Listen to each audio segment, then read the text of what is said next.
AK-47 हो, AK-56 हो और या फिर 9mm की गोली हो, इस अभेद्य बुलेट प्रूफ के आगे सबकी सब बेकार जाएगी।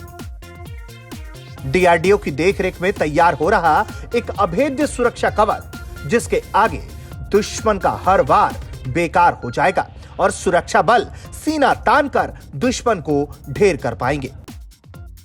आश्चर्य की बात यह भी है कि सुरक्षा बलों के लिए तैयार हो रहा यह अभेद्य सुरक्षा कवच झारखंड के जमशेदपुर में तैयार हो रहा है। अब इस अभेद्य जैकेट को बनाने वाले कौन हैं, उनको यह ख्याल कैसे आया, यह भी एक जरूरी सवाल है जो आपके मन में होगा। तो चलिए उसको भी दूर किए देते हैं। जमशेदपुर शहर का इंडस्ट्रियल इलाका है आदित्यपुर और यहीं मौजूद है नीलन रबर इंडस्ट्री। इसके संचालक दिव्यांशु सिन्हा है। दिव्यांशु वैसे तो आईआईटी खड़गपुर से ऑटो सेक्टर में इंजीनियरिंग कर चुके हैं, लेकिन उनका लगाव कभी ऑटो सेक्टर की तरफ नहीं हो पाया। कारण था कि उन्होंने कुछ हटकर करने की ठानी थी। तो भाई उन्होंने डीआरडीओ से संपर्क किया। कई दौर की मशक्कत के बाद आखिरकार उन्हें वो मंजिल मिल ही गई जिसकी वो तलाश कर रहे थे। देश के नीति संचालकों ने सोचा कि बहुत सी ऐसी छोटी छोटी चीज़ें हैं जिसका ABC लेवल कम से कम देश में प्राइवेट ऑर्गेनाइजेशन से करवाया जा सकता है, ताकि वो XYZ वाले पे कंसंट्रेट कर सके। तो एक बुलेट प्रूफ जैकेट या बैलिस्टिक, हम इसको कहते हैं, रेजिस्टेंस, बैलिस्टिक रेजिस्टेंस मतलब बैलिस्टिक प्रूफ नहीं होता है, लेकिन उसको रोकने की क्षमता। तो अगर आपके ऊपर 100 तलवारें चल रही हैं और एक ढाल से कम 80 को तो आप रोक सकते हैं। उसी विचारधारा के साथ डीआरडीओ जैसे ऑर्गेनाइजेशन जो कि बहुत ही क्वालिफाइड है, उन लोगों ने हम जैसे लोगों को चुना जो कि टेक्निकली थोड़ा बहुत कुछ काम कर रहे थे, और उनको कहा कि आप इनिशियल लेवल के काम को शुरू करें। और उन्होंने रियली हम लोग का हैंड होल्डिंग किया। मैं शुक्रगुजार हूँ, क्योंकि अकेला चना भार नहीं फोड़ सकता है। देश के बहुत से लोगों ने हमारा हेल्प किया और उसके चलते अब छोटे छोटे बैलिस्टिक प्रोडक्ट्स, जो कि उन्होंने DIPP एक संस्था है भारत की, जिन्होंने हमें लाइसेंस दिया, कोविड के बीच में लाइसेंस दिया। पिछले साल उन्होंने हमें लाइसेंस दिया और हमें कहा कि अब आप इसकी तैयारी करके काम करना शुरू करें।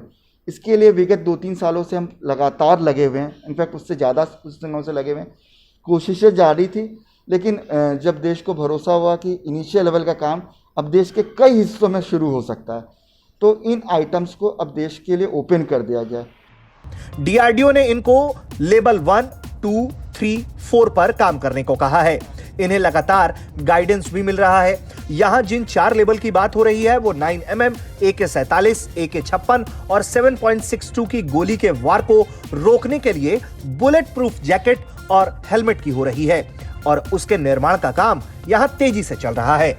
बैलिस्टिक के कुछ प्रोटेक्शन आइटम्स बना रहे हैं। इस वक्त मैं ये बता सकता हूँ कि JSQR 1438 के तहत हम बुलेट प्रूफ जैकेट डीआरडीओ के संरक्षण में, उनके दिए गए बताए गए स्टाइल में, उनके लोगों के रहते हम बना रहे हैं।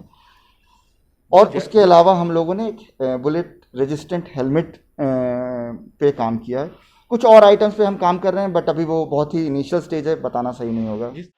ये सिर्फ रक्षा क्षेत्र के लिए ही अच्छी खबर नहीं है, बल्कि ये आत्मनिर्भर भारत के लिहाज से भी अच्छी खबर है, क्योंकि अगर प्राइवेट सेक्टर की कंपनियों को ऐसा प्रोत्साहन मिलता रहा तो यकीनन देश में रक्षा क्षेत्र के लिए निर्माण बढ़ेगा और दुनिया के सैकड़ों देश की जरूरत भारत पूरी करेगा। मैन्युफैक्चरिंग हब के तौर पर भारत का आगे बढ़ना भी चीन को सीधे सीधे चुनौती ही देना है। जमशेदपुर से अनूप सिन्हा, भारत तक।